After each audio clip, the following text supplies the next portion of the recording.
7ஆம் அதிகாரம்.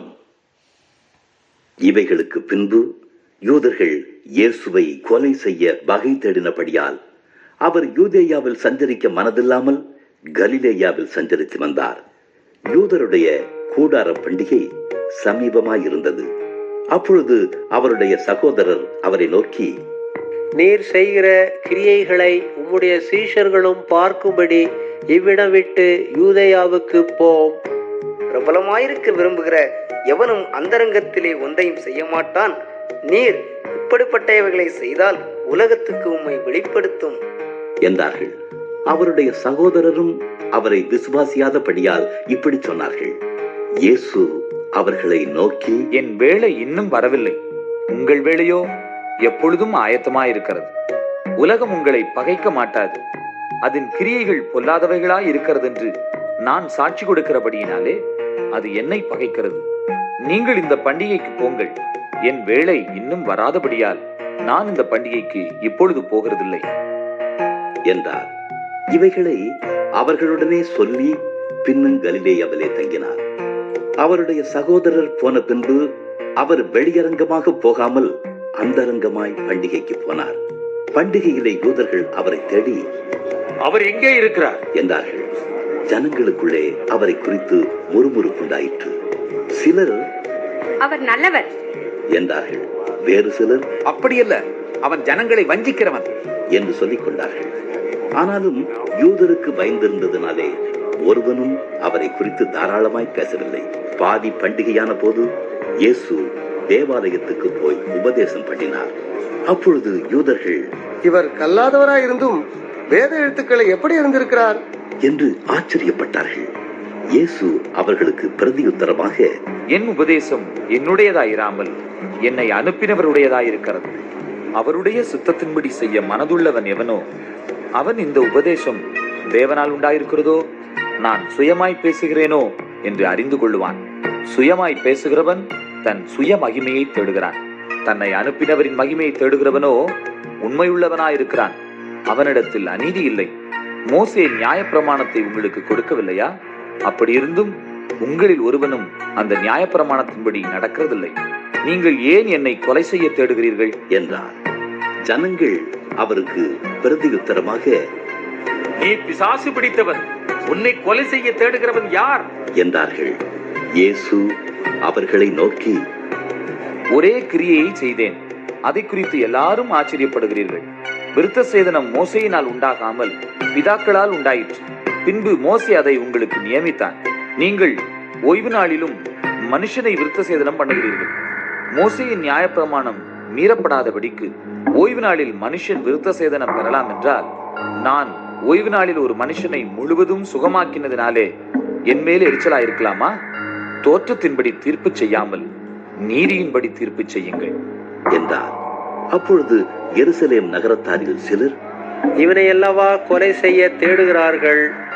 இதோ இவன் தாராளமாய் பேசுகிறானே, ஒருவரும் இவனுக்கு ஒன்றும் சொல்லுகிறதில்லையோ? மெய்யான் இவன் கிறிஸ்துதான் என்று அதிகாரிகள் நிச்சயமாக அறிந்திருக்கிறார்களோ? இவன் இன்ன இடத்திலிருந்து வந்தவன் என்று நாம் அறிந்திருக்கிறோம். கிறிஸ்து வரும்போதே இவர் இன்ன இடத்திலிருந்து வருகிறவன் என்று ஒருவனும் அறிய மாட்டானே என்றார்கள். அப்பொழுது இயேசு தேவாலயத்தில் உபதேசிக்கையில் சத்தமிட்டு, நீங்கள் என்னை அறிவீர்கள், நான் எங்கே இருந்து வந்தேன் என்றும் அறிவீர்கள்.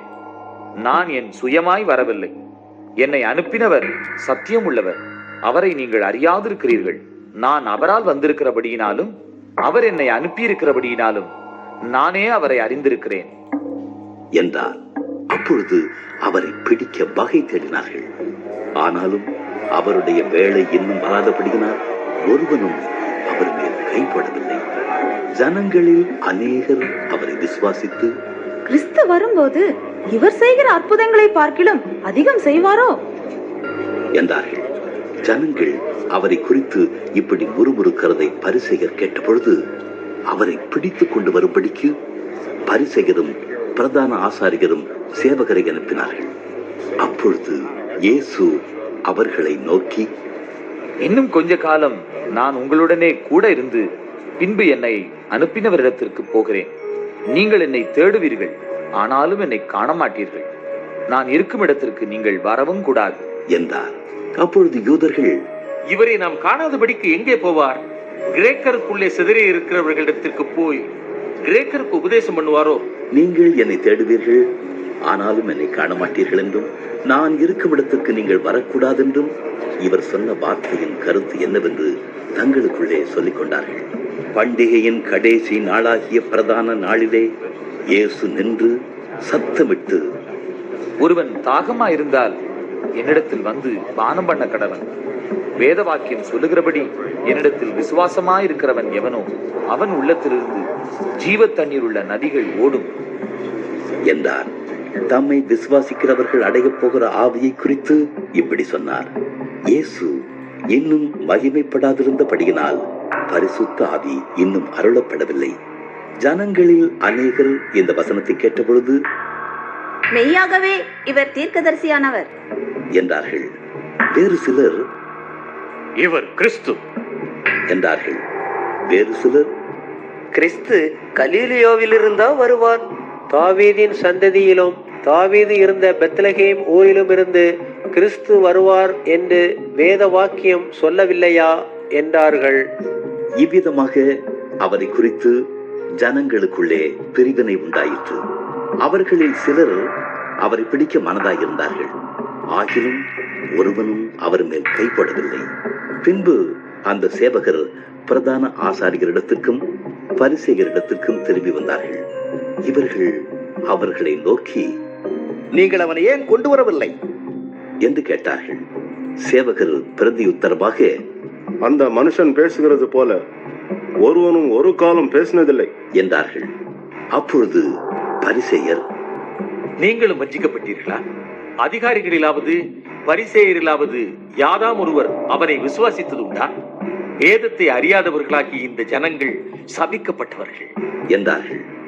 ராத்திரியிலே அவரிடத்திற்கு வந்தவனும் அவர்களில் ஒருவனுமாகிய நிக்கோதேமு என்பவன் அவர்களை நோக்கி, ஒரு மனுஷன் சொல்வதை கேட்டு அவன் செய்கைகளை அறிகிறதற்கு முன்னே அவனை ஆக்கினைக்கு உட்படுத்தலாம் என்று நம்முடைய நியாயப்பிரமாணம் சொல்லுகிறதா என்றான். அதற்கு அவர்கள், நீரும் கலீலியனோ? கலீலியாவிலிருந்து ஒரு தீர்க்கதரிசியும் எழுப்புகிறதில்லை என்பதை ஆராய்ந்து பாரும் என்றார்கள். பின்பு அவரவர் தங்கள் வீட்டுக்கு போனார்கள்.